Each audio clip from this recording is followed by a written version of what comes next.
back again, and today I am here with a look inside my memory planner. I finished up my March 2017 pages, and I wanted to give you a look at how they look. So, okay, here is my memory planner. If you remember, from January and February, I had mentioned that I'm using the personal size planner.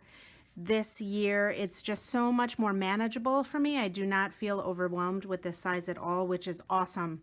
And I've really been able to keep up. In fact, it's the middle of April when I'm making this video, and I'm caught up through today. So yay me. Okay, so let's take a look here. So I have, in this planner, because it's not super thick, the binder, like the binder rings in here are not really big.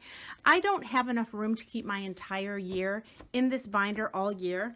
So I have transferred over my January and February to one of these Heidi Swapp storage binders. You can find these online, just Google Heidi Swapp storage binder and you'll find that. And so I've moved January and February over there already, and you can see these binder rings are a lot bigger and they'll hold my entire year. So at the end of the year I will transfer over everything into this storage binder. Okay, so let's take a look at March. So here we go.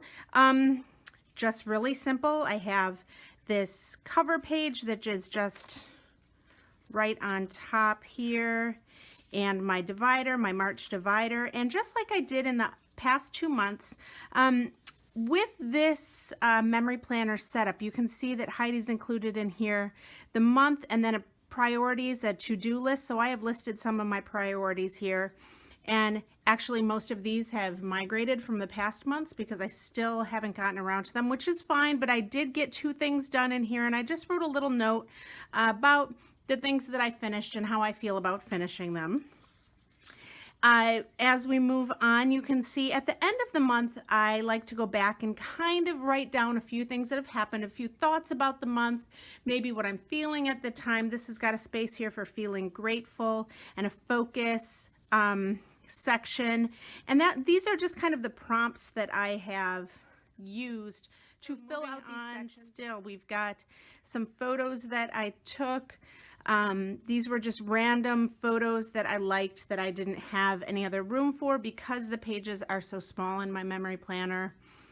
I don't have a lot of room for giant photos. So if I come across a photo or take a photo, or my daughter takes a photo, or my sons take photos over the month, I'll just take those from them, either from their phones or from their Instagram feeds, and I'll print those out and put those in my memory planner. So I did that a couple times. And just another photo that I liked and some more thoughts here. And then we start the daily pages. So again, with this month, I continued on with writing the highlight and the low light of each week. And I just added, like I've done the past month, a few little photos. My son dropped his phone at the beginning of the month, and so it was horrible. And just included a picture of that. I'm sure you guys are the same. I like to include the things in my memory planner that aren't always the best. You know, I mean, it's our daily lives. Things aren't going to be fantastic all the time. So I do include everything in there. Just included a few things that happened day to day. With some of the pages, I think you can see in here, I used my typecast machine just to type down the journaling, just to add a little variation. And I think it looks really cool. We went to go see the Batman movie one day, and so I found this online and just printed it out on a 4x6, and then added, and I'm sure you guys have seen these attachers here. I actually have a die from Studio Calico from a long time ago that happens to fit perfectly for my memory planner. And so I just cut a few of those, and I added this right to this photo that I took, and then just use a paper clip to add our tickets to that because I like to keep all that stuff. And here my son had gone to a birthday party in the middle of the month, so I added in the invitation from the birthday party, Fits in there nicely. And then I just took an extra piece from the memory planner collection and wrote about the birthday party in here, included some photos, just because, again, the spaces in the actual planner are too small to add all of the information I wanted to add. And then we come to March 17th was St. Patrick's Day. This was a printable that I had made for Heidi's blog that you could foil. I'm sure it's still up there if you want it. And some more photographs. I've gone through this a couple times on how I do my pictures.